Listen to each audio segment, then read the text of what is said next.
말씀의 제목은 삼가 내게 보인 양식대로 할지니라. 삼가 내게 보인 양식대로 할지니라. 이 제목을 가지고 함께 은혜를 나누려 합니다. 하나님을 섬기는 것은 그냥 섬기는 것이 아닙니다. 자기 소견에 오른 대로 자기 멋대로 아무렇게나 하고 싶은 대로 하나님을 섬길 수 있는 것이 아닙니다. 만약 우리 마음대로 하나님을 섬겨도 된다면 우리가 주인이 되겠죠. 그러나 실상은 하나님이 주인이신 줄로 믿습니다. 하나님은 어떻게 섬김받기를 원하시는지 그 방법을 알려주셨습니다. 그렇기 때문에 너희가 이런 방법대로 해라, 이것을 순종해라, 이렇게 가르쳐 주셨습니다. 여러분, 그 방법대로 우리가 그렇게 순종해야 될 줄로 믿습니다. 여러분 아시죠? 사울왕이 제사장만이 제사를 드릴 수 있는데 급하다는 이유로 자기가 멋대로 제사를 드렸다가 하나님의 징계를 받았습니다. 순종이 제사보다 낫다. 이 경고의 말씀을 들으시면서 말입니다. 여러분, 그러므로 삼가 내게 보인 양식대로 할지니라. 이 제목을 가지고 어떻게 하나님의 말씀에 순종하며 신앙생활을 할 것인가를 살피시는 이 새벽 되시기를 주님의 이름으로 축원합니다.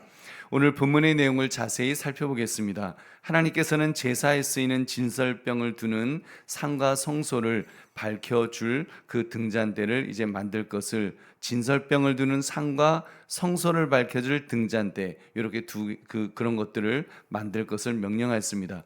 여러분, 진설병은 영혼의 양식인 하나님의 말씀을 상징합니다. 그리고 이것은 궁극적으로 생명의 떡이신 예수 그리스도를 예표하는 것입니다. 또 등잔대는 세상의 빛으로 오신 예수 그리스도의 몸된 교회를 상징하죠. 특별히 진설병을 담는 상은 조각목으로 만들어졌습니다. 조각목은 모진 아라비아 사막에 깊은 뿌리를 내려서 서식하는 아카시아 나무라고 합니다. 이것은 하나님의 언약에 굳게 뿌리 내린 신앙을 뜻하며 여호와만 섬기라는 교훈을 주시기 위함인 것입니다.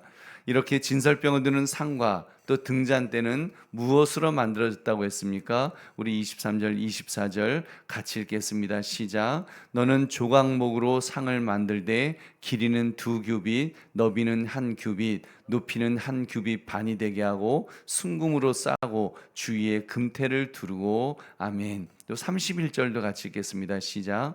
너는 순금으로 등잔대를 쳐 만들되 그 밑판과 줄기와 잔과 꽃받침과 꽃을 한 덩이로 연결하고. 이렇게 진설병 상과 이 등잔대는 모두 순금으로 만들어졌습니다. 순금이 상징하는 바는 순수함이며 이것은 순정한 신앙을 교훈하는 것입니다. 이때 진설병 상과 등잔대를 만들 때 주의해야 할 것이 무엇이라고 말씀합니까? 우리 39절 40절 같이 읽겠습니다. 시작. 등잔대와 이 모든 기구를 순금 1달란트로 만들되 너는 삼가 이 산에서 내게 보인 양식대로 할지니라. 아멘. 양식대로 할지니라. 이것은 그 하나님께서 계시해 주신 지시대로 행해라, 순종해라, 지금 그 말씀입니다. 그렇습니다. 하나님의 완전한 뜻은 진리의 말씀에 순종할 때 나타나는 줄로 믿습니다. 우리 보배로운 성도님들, 하나님께서 성물을 만드는 과정을 통해서 백성이 말씀대로 온전히 순종하게 하시는 것을 볼 때에 여러분은 무엇을 느낄 수가 있습니까? 여러분, 구약의 백성들이 그리스도를 예표하는 성막과 이 성물 모든 것을 하나님의 말씀을 따라 순종하며 행했던 것처럼 우리는 실체이신 예수 그리스도의 말씀에 순종해야 되는 줄로 믿습니다. 우리가 그것을 깨닫죠. 여러분, 예수님께서도 말씀하였습니다. 마태복음 7장 24절 27절. 그러므로 누구든지 나의 이 말을 듣고 행하는 자는 그 집을 반석 위에 지은 지혜로운 사람 같으리니 비가 내리고 창수가 나고 바람이 불어 그 집에 부딪히되 무너지지 아니하나니 이는 주추를 반석 위에 놓은 까닭이요 나의 이 말을 듣고 행하지 아니하는 자는 그 집을 모래 위에 지은 어리석은 사람 같으리니 비가 내리고 창수가 나고 바람이 불어 그 집에 부딪힘에 무너져 그 집이 심하니라. 아멘.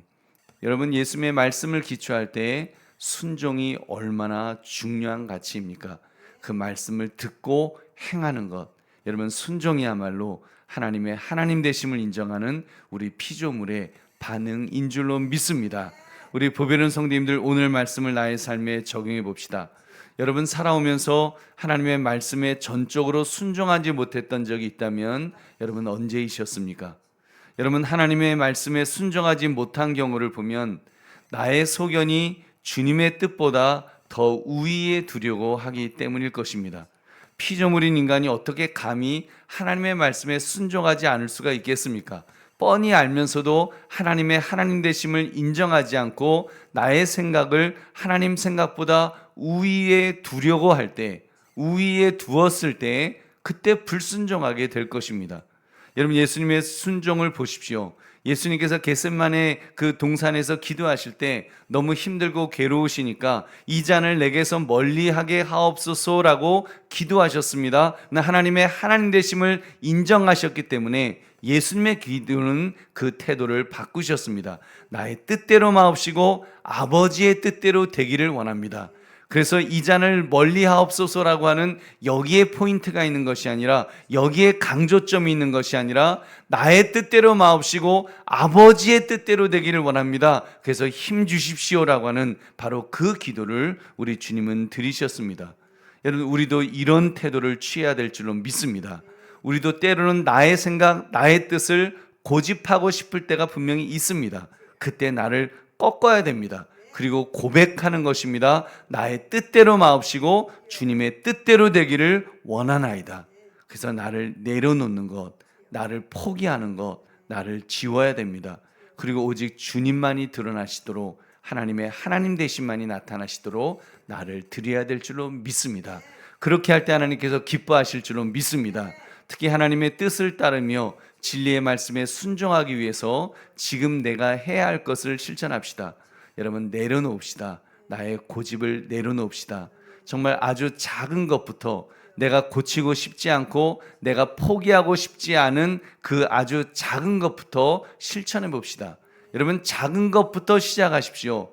나는 주님을 위해서 순교하겠습니다 이런 비현실적인 것 말고, 내게 있는 모든 것을 아낌없이 드리겠는 이런 립 서비스 말고 정말 작은 것이라도 우리가 실천 가능한 것을 오늘 시도해 봅시다. 이 작은 것이 어제보다는 나은 오늘을 만들어 줄 줄로 믿습니다. 또 내일 내가 그 작은 것을 또 실천할 때 내일은 틀림없이 오늘보다 나은 내가 될 줄로 믿으시기 바랍니다. 여러분 그러므로 삼가 내게 보인 양식대로 할지니라, 이 제목처럼 하나님의 말씀은 무조건 순종하겠습니다. 이 태도로 아주 작은 것부터 실천하며 순종하시는 저와 여러분 되시기를 주님의 이름으로 축원합니다.